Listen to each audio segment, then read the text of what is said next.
Where's my phone anyway? Where is my phone? Wait.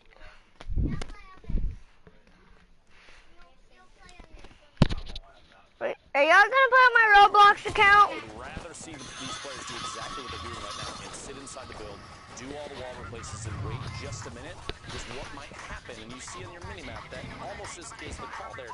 That trio, the one that got the knock-on, there's a team further outside. They're going to get pressure from the back. They have a chance to sandwich. That might be eliminations that they can pick up later, rather than applying pressure and maybe getting third party themselves. I almost also want to say, though, the safety team for them got sniped twice by FHD, so he's a magnet for the heavy sniper. Gotta be careful, buddy. Little rivalry. Tuck that head down. Got a duck. Where's my phone, Bob? And then 7. Teams are collapsing everywhere. Minute left. And he catches another one right in the tail. Aziz TV is going to go down, and this time they are not safe. He says it's time to battle. They want to push this through with less than a minute on the rotation here. In comes the stinkers. The heavy snipe cracks open the wall, and there is a team nearby. They can hear the shots. They're looking over if you look at your map, but they're going for safety instead. It's a long rotation. Around. You see that those two trios in the southeast side, they're rotating around trying to get in the safe zone. Meanwhile, these two teams that have literally fought each other time and time again now are finally applying pressure. NM7 with a build-up, trying to get the high ground. Not going to be able to do it just yet. He's going to wait just a moment. Doesn't want to get pushed too far in on that trio without his teammates at his back. One elimination currently, but if the pressure is good and gets a better position, might be able to convert that into another 3. We'll see here in a second. Shots from inside the safe zone, they're just at the edge. And there are so many teams so close together. 1, 2, 3, 4, I believe 5 trios within probably 50 meters of each other right there. And Aziz and his trio is actually really lucky. Aziz was traded out. That duo, what was left of the trio, managed to squeak away here. Heavy sniper turns. He hits another one. FHD is on fire right now with the shot. So you can see here, this team is scary with a double heavy sniper. They're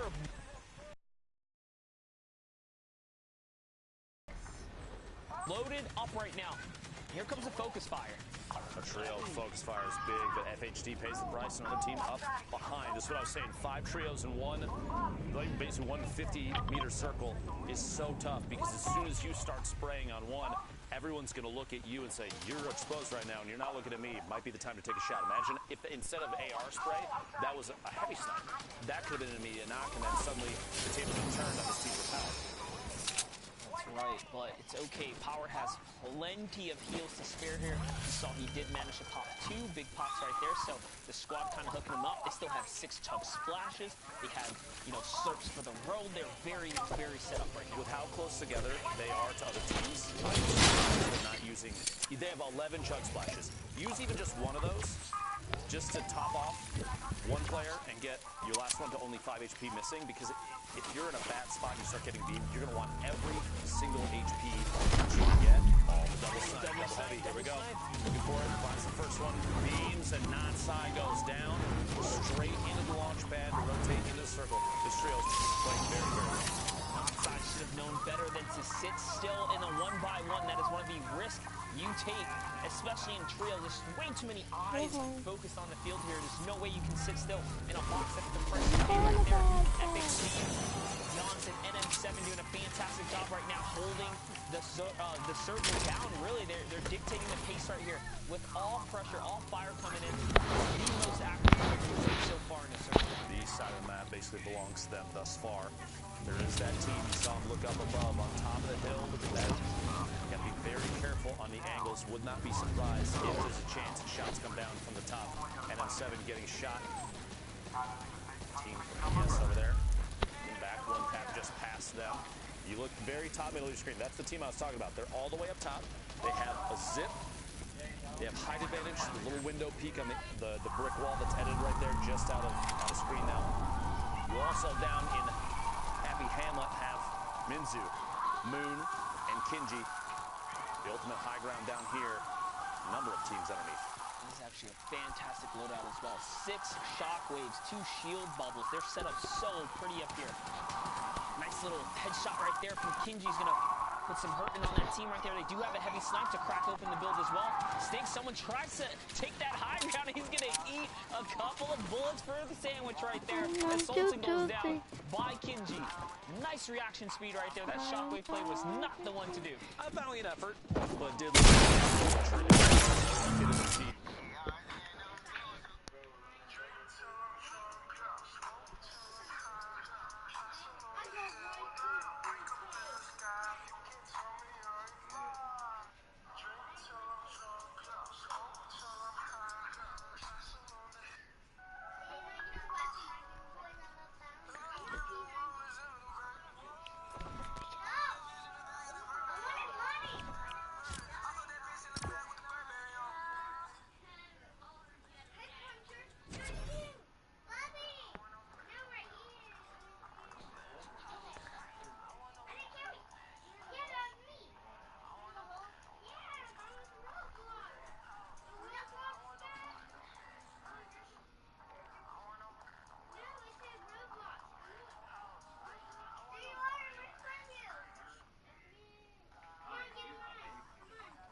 spot, so naturally you're gonna hit someone.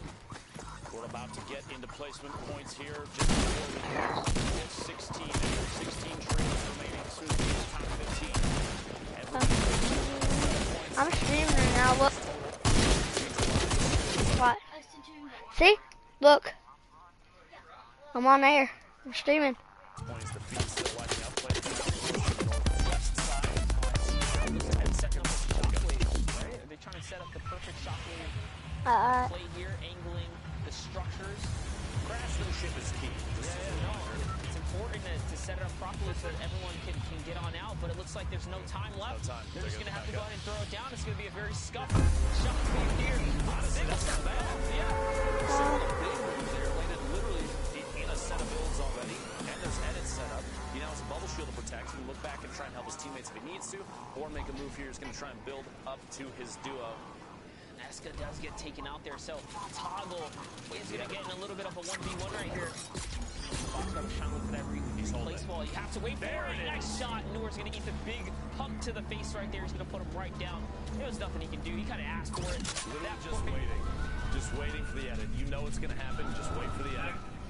It's boxed in. Going to have to try and get ahead of this storm. Cause I can get views and get money that you need, Dad. Like in 13, 12 trios remaining. I don't care. I got a YouTube stream. And launch pads towards the next safe zone. What? Now we're looking at the end game. Zone 7 here. You have your teams already situated up in the high ground. Shockwaves are already flying all around you here. Power, NM7, we're jumping back in. We saw land some ridiculous snipes earlier today. Does it still have that heavy sniper? Someone is going to sneak up behind him, but they have a nice little pinch right there.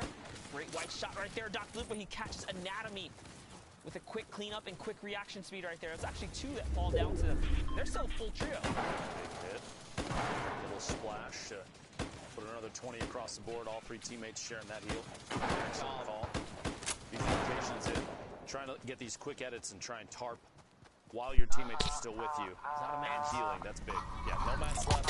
And 7 60 now. That's a trade-off. Who's doing what on the team? See, watch this. I'm so good at this song. Shield there. Once in the zone is dropping in. Same floor behind, rotating out in the storm. That's not a lie. 7's looking back. This is a great Bird. player that did get the knockdown underneath. Big movement into the safe zone is key here, but he's only sitting on 3 builds. Got 3 metal builds You remaining. wanna join me? After this match, I will. 6 trios left. You wanna watch?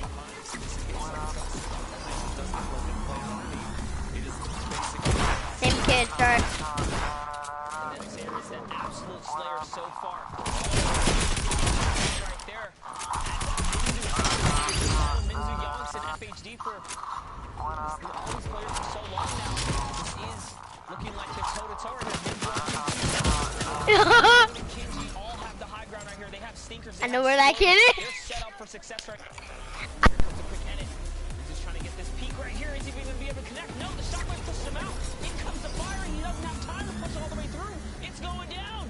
Somehow, they close out by staying alive just long enough. The shots, the trades, FHD and Yonks were holding it down, actually trading the shots. The shockwave was perfect. Minzu's trio went from the only full team left to both players knocked and Minzu in the storm because of a single shockwave so fast. I think nobody on that team saw that coming. Absolutely ridiculous. Last couple seconds there. Just take a look back. Really give us some details. We got Shy Wager in the studio. Yeah, these guys had the power to the game at the worst circumstances. Double head snipes. We saw so much utilizing.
Creative, right? Very ingenious, a lot of ingenuity there, as well as wall replacing for protection.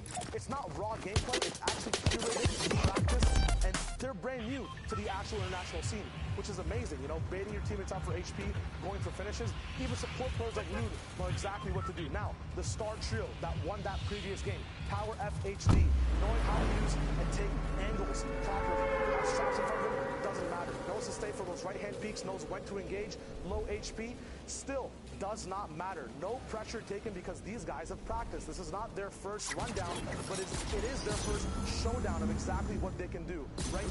No Max here, has the elims, low health, still knows exactly when to look up, what to loot, when to use your utility, and when to support your teammate and still have a presence in the game, which is once again something players learned a lot later. So these guys are caught up with the meta game. They do know how to finish off. They know their exact win conditions as well and when to drop them through.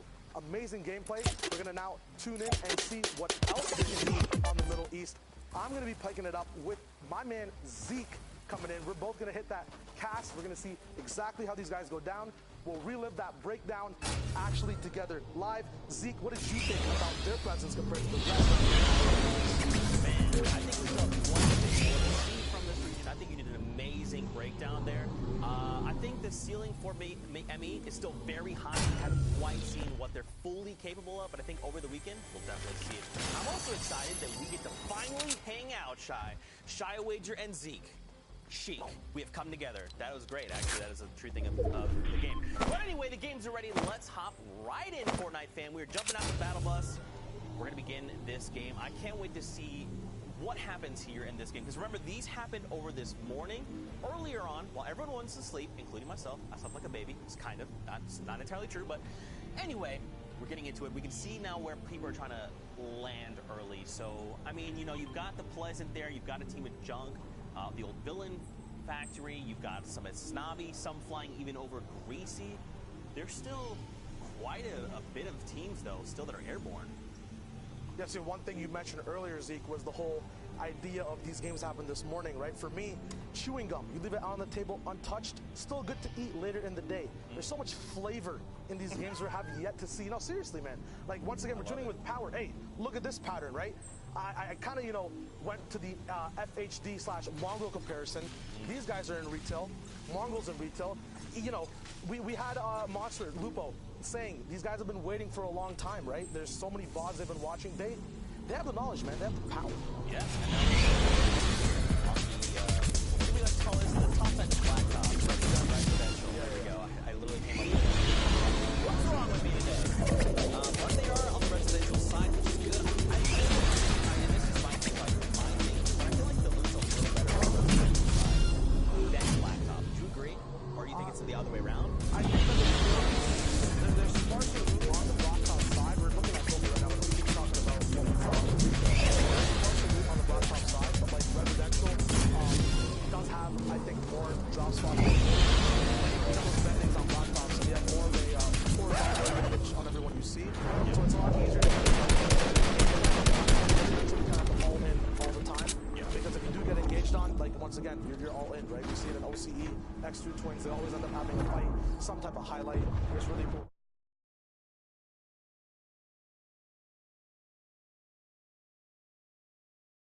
What do you think player opinion has been of the time to the beginning to the end of how people treat the drop? I think originally people were maybe a little taken off guard by the fact that you could not build that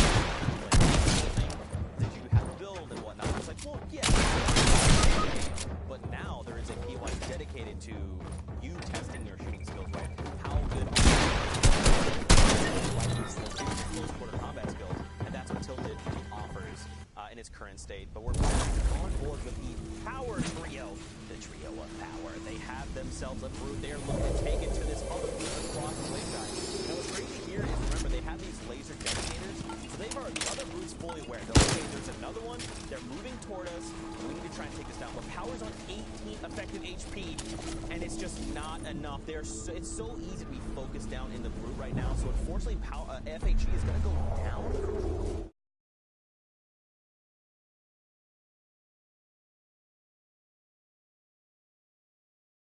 7 does have the sniper, so if he can get a cheeky shot off, he can down someone immediately. But like, look, the other brute spawn like, no, friend, we're gonna hunt you down. Don't worry, don't get too far.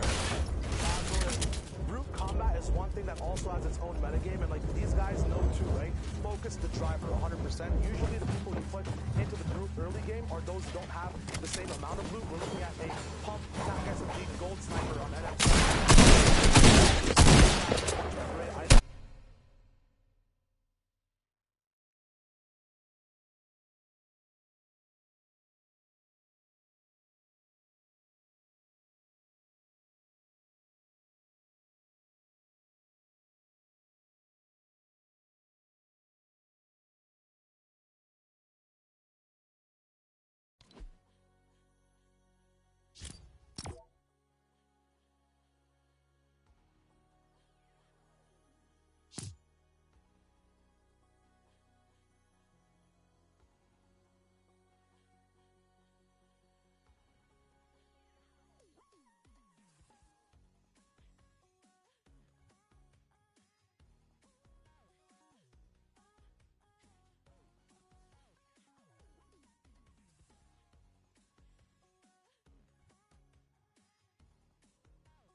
There's a trio making their way over a hill by that long ravine there.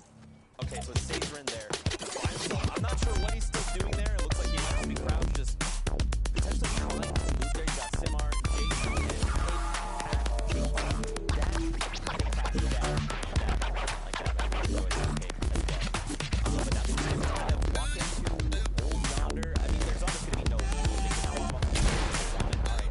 back. There was one piece of loot, which was just the ammo box. My apologies, didn't see it. But now they're right here on the edge of Storm, right? Yeah. They need safe zone, so they're probably feeling pretty comfortable. The people like the land split. They like to be up in the air, so to set a stage for you, so you can imagine how scared people are split off. You can see exactly how they rotate it in, and you do see a little bit more survivability coming out of Snowside towards the bones over here, towards the big monster skull. But at the same time, there is those mid-game fights that do break down at times. Right now, we don't see any. We can drop into just seeing the options that Toggle has now to move towards, I guess, the desert biome towards the bottom. Yeah, I mean, there's still so many players left. 31 trios left. Okay, look at the top 12 before we start seeing any players.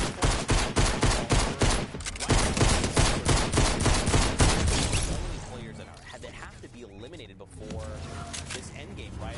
I mean, I don't imagine we'll see like Storm Circle 750 people left, but I wouldn't be surprised if we did see that. There's still so much that can happen in this game. I'm curious to see what's happening back in retail. We saw that trio, the ASMR trio. They're pretty looted, and I'd assume with that brute, like, they probably cleared retail like super fast. I want to know where they went from there, because right now even like Seagull, Toggle, and Eska, they have no eliminations. Their loadouts, it's not shambles, but it's like borderline shambles, I would say. It's 100% shambles if it's a big zone, but you touched on it a little bit, right? Eliminations, when do you actually really want them? What is your win condition? So what would you say if you had chill bubbles and shockwaves, the different options people have towards the middle or end game that they can use to actually, come through for elims or play for placement? That's a good question. That's tough. I think it depends on, because like everyone knows what heat they're in, so you know who, if you're paying attention, you're doing your homework like you should be, you know the other people in your needs. You know potentially where they're going to look to land. So like if I'm this trio, I'm not going anywhere near retail, right? Because we already know the ASMR trio is there, and we even saw the power trio as well. So they're near salty.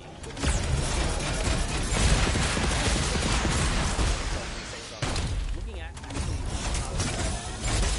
so right now they're just on the outside. We're back on power. It looks like it's just Donks by himself. This is a brutal spot to be. They're not very right now. I'd imagine he's probably want to play right. He's like, if I can even just play for placement and get us those points, if he can find awesome, it'd be great. But that's just like right now it's survival. Yeah, the worst sound anyone could have heard from him on the server. So right now, he's worried. He knows heroes around him know that he's worried. His entire plan at the moment is to use UC. Half his loadout's already gone. When you use your loadout, when is the win condition, if you want elims, you start to see full survivability at the moment, and Donks has to go to the Bronx and even further now to even win the game, right? Like, 0 elims, the easiest thing to do, right? Getting 3 points to eliminations is 3 separate fights. A lot of matches used there, right? A lot of brain skill required, a lot of brains required in the fight against 3 other people. But if you separate it into entities on the map, right? You only have a maximum of 31 trios on the map, 31, 33. So in this game specifically, I think it's 26 out of 31. We're kind of far from placement, but separating it into just looking at singular entities moving around the map and playing placement that way, right? Using your mats against one entity rather than 2 separate segment out your minis, your ability, and actually get further and get 3 points without insane frags in an actual fight. Yeah, that's very interesting. It's tough, right? Like, I want to be hopeful for young in this game. It's like,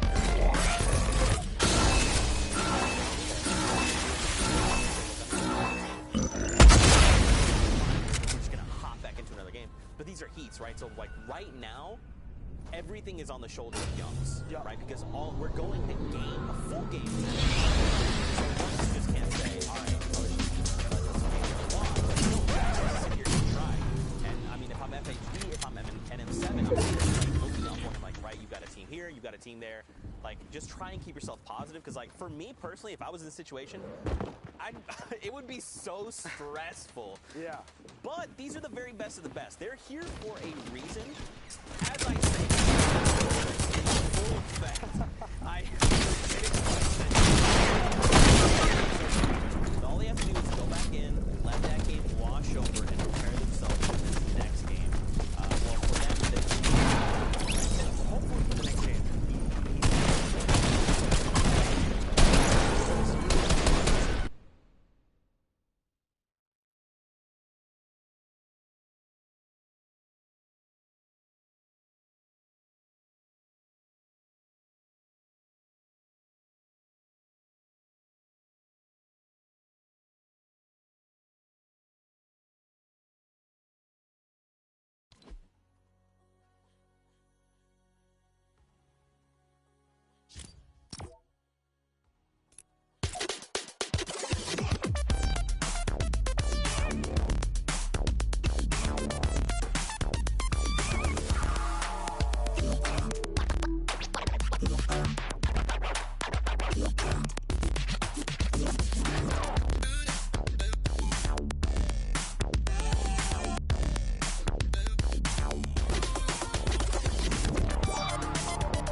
A lot of people used to hate stinks. They realized that, you know, people randomly stink me all the time. That's kind of when they first came out, right? People didn't actually know how to follow up with them.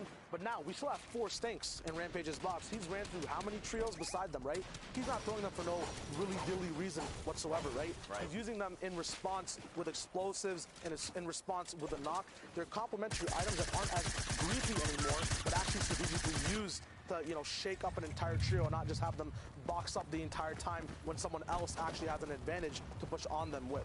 Man, that's pretty dope. That's pretty dope. Plus, I mean, you probably, if you are this trio, you probably want to save as many stinks full late game as possible, right? Because once the storm does start to shrink, super like small, those stinks become more and more valuable because then you're just like blanket the entire card. And you're saying as long as you guys try to get the save gauge, you're going to be taking 5 ticks, so you guys can hold that L. But at the same time, like, their loot isn't great, right? Like, it's probably mid-game centric, which is fine, but now we're starting to move into that late game, so they want to try and find another trio to get their loot and kind of propel them forward, because, like, you've got the green pump, sure, you've got the long range in the air, sure, 4 splashes, awesome, but, like, those aren't power weapons, those aren't a heavy side that you can just punch a hole in anyone's 1x1. That isn't nades or explodes that you can potentially use to pick up these eliminations. Look, the power duo right now by themselves, they're just chilling, and they have got the attention of Acidic, and Rampage. Yeah, not to be confused with the other power trio that we saw go down. There are multiple players and many different organizations that are playing across all the regions and in the same region as well. Yep. These guys are still alive. Looks like they have 1 person. They might have a full trio, actually. Yep, looks like 90's there with them as well. You actually touched on a very cool aspect I want to touch on as well. You talked about loadouts and endgame and the map, right? I'm really glad you brought that up because the later the game goes, the less space there is on the map, the more your loadout actually actually pumps out and matters, right? A green pump and blue pump difference is like huge in mid-game fights, but when that circle is small and you're running Storm, that's where even just having a gray AR for a follow-up matters. There's not that much separation between, you know, just you want to have a spray weapon. See, you got an amazing breakdown, you know, kind of these win conditions get so much more diverse throughout the game as they keep going, and the zone gets smaller. That was a really cool breakdown. Hey. I like that a lot. Yeah, I appreciate Let's you. go. And this is the first time we're hanging out, and we get to freaking dig our brains together. I love it. Yeah, it's nice. Here we go. The different alter ego, Namfu, Mev, and Ego Dennis. So not the alter ego trio we're used to seeing. More of their comrades. They're on 5 eliminations, you know. They're in top 20 right now, which is huge. If they play for another 8 trios, they're going to get themselves placement points. Now, their loadout's looking real good. They just picked up a minigun, which is huge. They have 3 stinks, an RPG, a blue pump, splashes as well. They've got materials, almost 150, almost fully capped out. These guys are looking real good. So now this is going to go back to your shoulder dinks, right? What are you looking to play for? And right now, as the storm comes in, you're looking to get these tags, right? Anyone's like, oh, the storm's literally on my back, time to start moving. Those are those people that these guys are looking to pick up if possible. They're also on the low ground tarp, which is going to kind of shape kind of how they're going to be forced to engage coming up here short. Yeah, these guys are 100% playing the horizontal game. As you said, low ground tarp means you cannot go lower at all. It means that you are fighting for your lair 24/7. The reason people love having mid ground so much is because they can actually move, as you can see, up, down, left, and right. They have an entire new axis they can operate on. But low ground does have its perks. Ultimately, no matter what, you end up on the dirt when you're moving around the map, right? If you're not on your builds. So plays like that, they can't move anywhere past you. So they have to interact with you. So owning this lair, although it is the hardest, you know, ultimate low and ultimate height, most of the time, it does have some of the most rewarding things.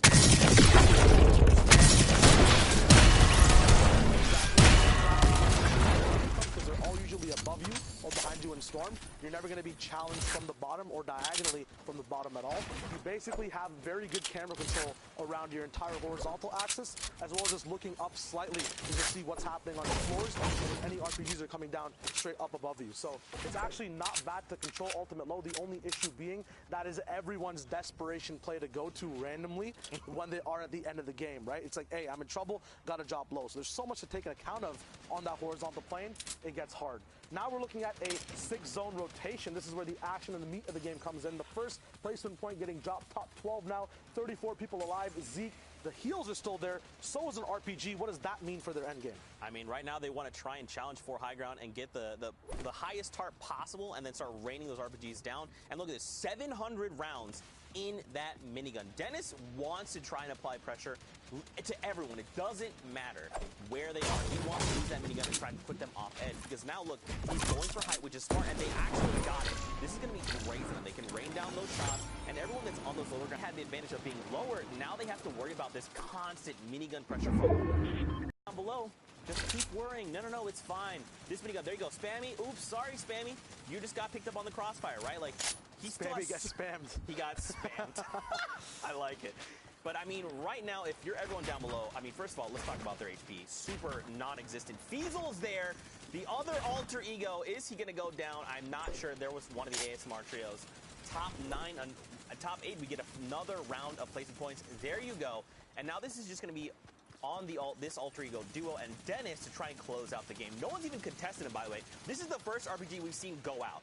So now they're saying, great, everyone else is down below is fought. They're all super low. Let's start using our resources, start to burn people down. Yeah, these guys have that default split broken down as well. Dennis on top while Mev and Namfu are at the bottom, making sure that even if there are shockwaves, right, people have learned, they've played around them. Right now, minigun sprays coming down. People have saved their hard match for this endgame, but in doing so, they might have taken tags through their wood moving around in the mid game. Those tags will prove crucial because every minigun shot is 20 to 25 damage on the person straight through their builds. Right now, it's just an easy beam, an easy spray from high ground. We saw Sadig earlier, who was controlling one layer of height, ultimately down at the dirt. Quaps actually goes down, one of the top trios in the region. Hopefully he makes it through the heats. We will see the standings hopefully at some point. Right now though, Dennis, 4 elims. Meth, another 4. We have a total of 11 elims on this trio at the moment with more to come. There still are, there is a top 2 spot available for placement. That many is not stopping all the time they could use for rotating and making sure their builds are fine. They don't need to because they're ice. They use it on pressure. Gets all the way down the low ground. Siddiq gets that big knot, and Kappa, no joke, this time he gets taken out. Dennis, the whole trio surviving all the way back to retail where we started. What a lore and eventful game, Zeke. That was so much fun. Don't forget, though, that means that Hero Kappa there was, don't forget he's on Klopp's and Fizo's team, so placing second is 12 points. So shout-outs to him to making it the last team. Good on you. But now we're going to send it back into the studio with Dr. Lupo. What you got for us? Zeke, Shine, thank you very much. It's interesting to see how, over time, we've seen a lot of other regions build up around different competitive metas, and now the Middle East finally has their shot. Things are a little different than I think we've expected. We've seen from other regions in the past. It's excellent to see the competitive nature of these Middle East players. And Sundown, what do you think so far? It's been really good. I mean, honestly, a lot of what we expected, the teams who have been up on that leaderboard consistently pushing into really the top 5 in the top 10, they've been up there in our predictions. They all advanced through to tomorrow, and we've seen kind of the disciplined gameplay where people are stacking on their teammates, relying on it and playing for the late game, doing everything they can to try and avoid those early and mid-game fracas, to avoid kind of those big sharks who are running around looking for the elims and get into those late game scenarios. But I know there are a couple plays you wanted to take a look at specifically here. Very specifically indeed. Now, production prepared a little package for us, specifically I believe around Alter Ego MEV. We're going to take a look at that real quick. Let's jump right into it. This wall, absolutely ridiculous. Now, as you were saying, a lot of the team fires stacking on top of each other and taking shots at players in opportunity positions like this. Gets a quick pickup on Teddy's, and it doesn't stop there. You have players rotating from the outside of the map, and you'll notice the shots start, MEV takes a couple, and the comms between these players, it immediately becomes a 3-player beam position where they're up above everybody else. The comms will say, hey, guys, right over here, and everybody, the team fire out of nowhere, spraying down on the builds as players are trying to make these rotations, and the RPG shots, in Alter Ego on Alter Ego, elimination there in your feed. You hate to see it, but it's communication like that is created, especially in trios. We see it more than in duos or solos, and that's why I'm excited maybe one day squads as well. That team fire is so powerful. Even in a position where you're going to get third party from another team rotating in. We've seen it in the games so far in the Middle East today. You'll have team fire positions, but the pinch from either side. But you have all 3 players taking shots simultaneously on 1 or 2 walls. It's so powerful that not even all the builds in the world can save you from that. And that's putting these players in spots where not just 1, 2, 3 eliminations on from one trio to another, but maybe the team behind that's pushing in, it feeds into a chain of eliminations that's going to push these teams higher up the board than I think any of us expected them to go. Yeah, and you're seeing that a lot when you have the 3 players stacked on top of each other, and then they're onto there. I mean, we joke about NFB, like it's really chaotic, but when they all call out, you see everyone snaps over, and the team fire happens instantly. You're seeing Middle East push off all of that right now. But on our end, yes, there are still some issues going on with the matchmaking on your side. So we're going to go right now. We take some on our end. We will have some additional messaging that is coming forward. So don't go anywhere. We're just hanging out. We will have more games going forward. We're going to continue to fill with the Middle East games as we come back. So we're going to dive in a little bit deeper to them, which is something I'm really excited about because a lot of people don't necessarily get the visibility into this region. They don't have the opportunities to really go in and dive into this gameplay and look into what makes Fizo, Kappa, and Klotz so good, or what makes that same trio that much better in seeing different styles of gameplay. It's the same reason why I preached during the World Cup. Go take a look at Asia, go take a look at Oceania, go take a look at Brazil, because you're so used to watching just NA East, Europe, and NA West that when you get these different regions, there are really definitive styles and ways to play the game in different utilization of not only maps and rotations, but items. I mean, you see the bubble bounce came out from different ways. You see the Solar grenades coming out of Europe. People are constantly innovating and finding new ways to play Fortnite. And I mean, that emergent gameplay is what I'm all about. The more regions you add, the more variety, the more skill you're going to see, and honestly, the different flavors of gameplay go such a long way. Now, I do want to make a quick note. If you're out there watching, believe me when I say I understand that production delays.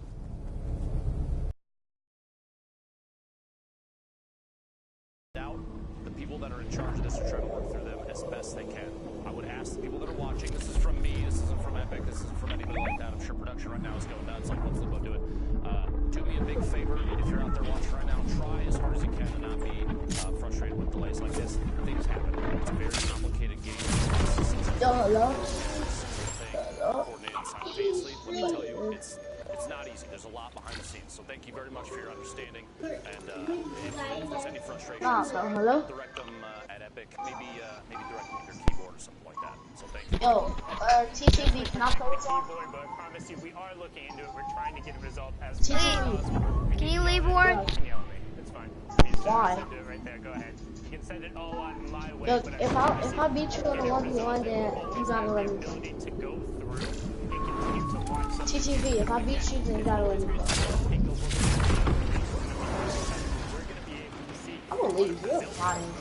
I don't even try to make that, and that's one region in particular. I don't know if people were going through and looking at how kind of the heats and stuff were set up. Brazil got bumped up. Brazil is on the exact same level as NA West. They have the full 4 heat structure, and there's been a lot of teams that qualified 8 players through each week.